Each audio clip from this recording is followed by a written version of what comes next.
நாதரி ஐயா அவர்கள் நம்முடைய தமிழ்நாட்டிற்கான ஒரு மிகப்பெரிய பெருமையாக இருமொழி கொள்கையில படித்து இன்றைக்கு மயில்சாமி அண்ணாதுரை அவர்கள் முன்னாடி ISR உடைய ஒரு ஃபார்மர் டைரக்டராக இருந்திருக்கிறார். அவர் இங்கே வந்திருக்கார் என்று சொல்லும் பொழுது அவர் பேரே மயில்சாமி.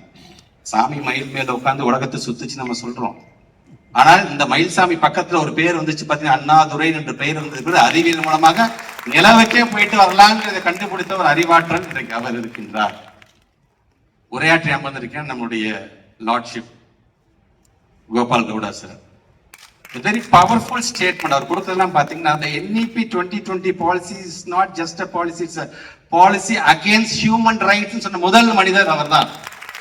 அவர் இந்த மேடையில் இருக்க வேண்டும் என்று ஆசைப்பட்டோம். இன்றைக்கு அவரும் இந்த மேடையில் அமர்ந்திருக்கின்றார். திக்விஜய் சிங் சார் சொல்லவே வேணாம். ஸ்டாண்டிங் கமிட்டி உலகம் முழுவதும் பேசுறோம்.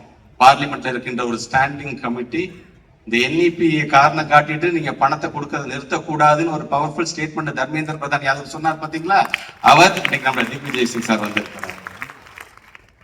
இந்த ஆளுமைகளாம் அமர்ந்து இந்த புத்தகத்தை வெளியிட வேண்டும் என்று ஆசைப்பட்டோம். இன்றைக்கு அது நடந்திருக்குது என்று சொல்லும் பொழுது